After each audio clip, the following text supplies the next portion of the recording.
Pada materi kali ini kita akan menerangkan tentang sejarah kerajaan-kerajaan Islam yang ada di Nusantara atau di Indonesia, khususnya yaitu di Pulau Jawa. Perkembangan Islam di Pulau Jawa itu lekat dengan dakwah Wali Songo. Wali Songo itu orang-orang yang menyebarkan agama Islam di Pulau Jawa. Dengan cara apa? Lewat jalur beragama, seperti itu. Awalnya tetap lewat jalur beragama. Nah, Wali Songo itu apakah satu periode? Tidak. Kenapa dinamakan Wali Songo? Karena jumlahnya ada 9. Ada 9, makanya disebut Wali Songo itu kalau yang di Pulau Jawa. Di Cirebon ada Wali Songo, salah satunya Sunan Gunung Jati. Di Jawa Tengah ada Sunan Kudus, ada Sunan Muria, ada Sunan Kalijaga. Di Jawa Timurnya juga ada juga Sunan Ampel, Sunan Bonang, Sunan Derajat, terus Sunan masih banyak. Itu yang terkenal, yang masyhur. Terus banyak juga ulama-ulama yang walaupun tidak dikategorikan Wali Songo tapi ikut mensiarkan Islam di Pulau Jawa. Nah, kalau di Gresik, di Indramayu khususnya ada juga ulama-ulama yang mensiarkan Islam seperti Kiageng atau Ki Gede, Ki Buyut, itu ikut andil dalam mensiarkan agama Islam. Nah, kita akan fokus membahas kerajaan Islam yang ada di Pulau Jawa, khususnya di Cirebon. Kerajaan-kerajaan Islam di Pulau Jawa itu ada Kesultanan Demak atau Demak Bintoro, itu pada abad ke-15 sampai abad ke-12 ke-16. Nah, merupakan kerajaan Islam pertama di Pulau Jawa. Jadi kalau kalian ada yang bertanya kerajaan Islam pertama di Pulau Jawa itu apa? Itu kerajaan Demak.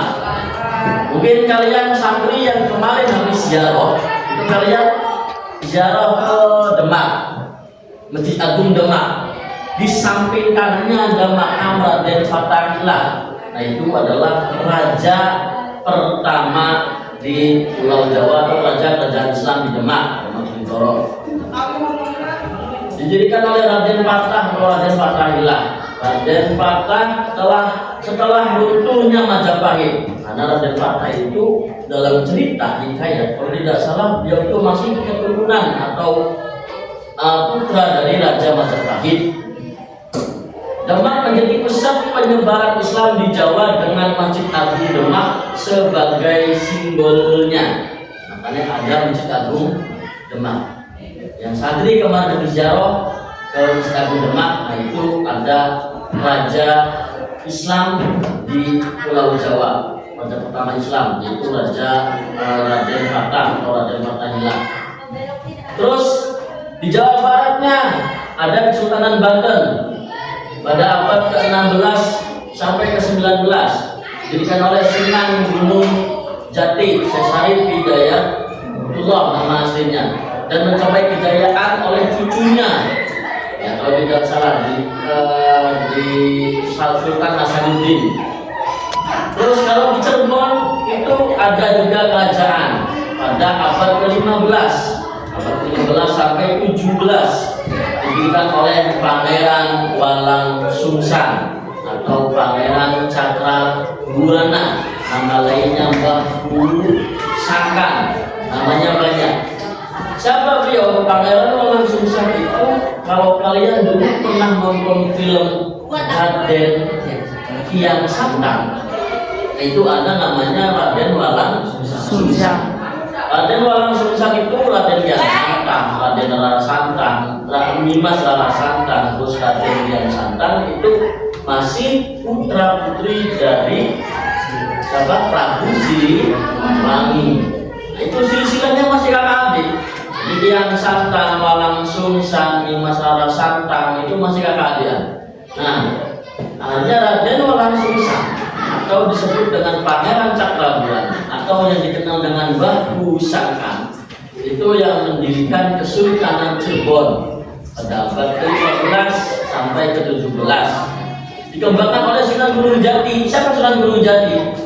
Sunan Gunung Jati itu ponakan karena anak daripada Nimas Rara Santang. Nimas Rara Santang itu dinikah oleh seorang raja atau sultan dari daerah Mesir, negara Mesir, ketika beliau menunaikan ibadah haji.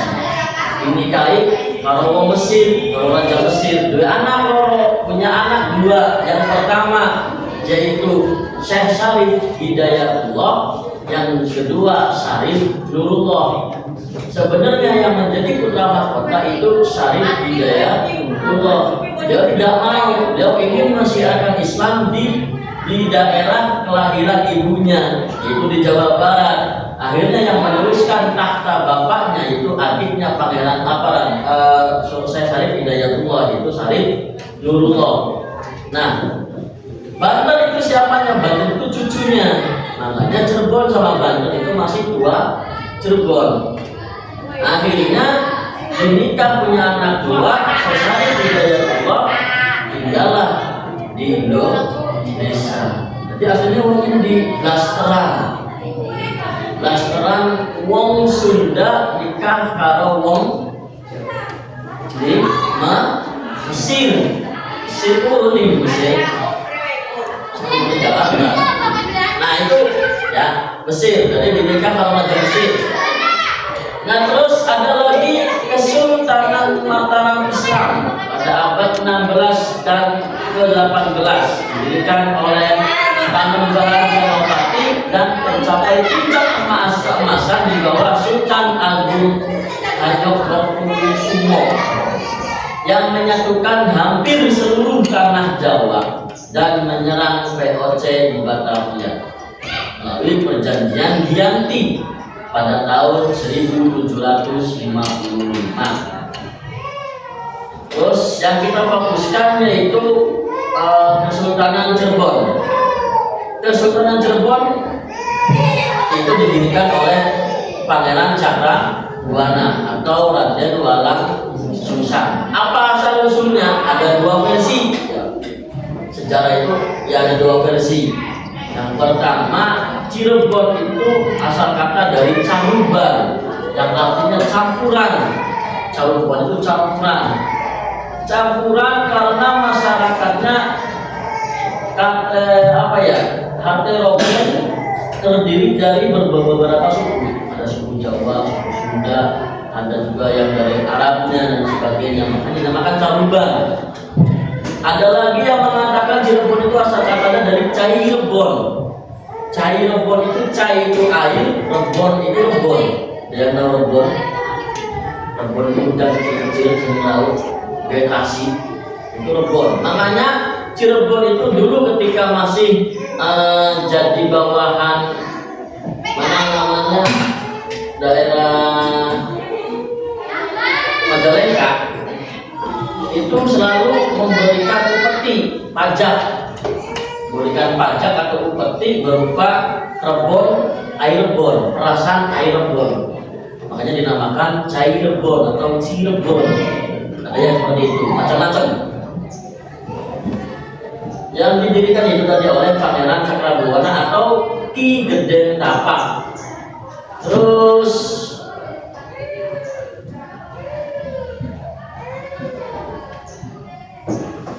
akhirnya wilayah ini berkembang pesat menjadi pelabuhan pesisir di bawah kekuasaan Kerajaan Sunda Pajajaran.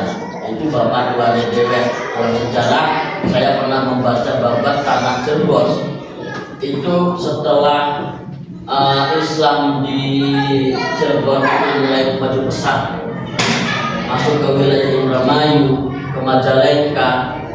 Terus akhirnya Sunan Gunung Jati atau Syekh Syarif Hidayatullah itu mulai masuk mencoba mengislamkan Prabu Siliwangi. Itu kakeknya sendiri mencoba untuk mengislamkan Tapi karena gengsinya Prabu Siliwangi, satu kisah itu mengatakan Prabu Siliwangi mau masuk Islam, walaupun dengan cara berperang terlebih dahulu jadi menangkan oleh Sunan Gunung Jati. Prabu Siliwangi kalah, beliau dalam pernikahan mengatakan saya mau masuk Islam tapi nanti di akhir zaman. Jadi hukum alam. Makanya Prabu Siliwangi itu entah masih hidup atau sudah meninggal. Prabu Siliwangi itu bukan nama, julukan Raja Pajajaran. Seorang Raja Pajajaran itu namanya Prabu Siliwangi. Yang kita tahu di Jogja, Sultanan Hamengkubuwono 1, 2, 3 itu nama kerajaan. Sama di Mesir juga dulu ada Fir'aun. Itu bukan nama asli, sebutan karena beliau menjadi gelar raja. Ada namanya Tutankhamun, ada lagi banyak. Itu cuma julukan. Sama Raja Pajajaran itu julukannya Prabu Siliwangi. Itu sejarah singkat kerajaan-kerajaan Islam di Pulau Jawa, khususnya di Cirebon. Semoga bermanfaat. Sebelumnya kita akan kasih soal sedikit-sedikit.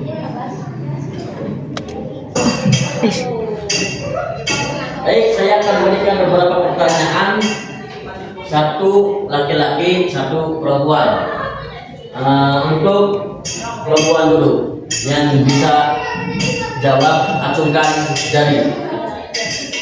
Pada abad berapakah kerajaan Islam Cirebon? Ya. Oke, terima kasih. Lanjut untuk laki-laki. Siapakah pendiri kerajaan Islam Cirebon? Saya bisa? Ya, silakan. Orang atau Pangeran Cakrabuana. Bagus, terima kasih.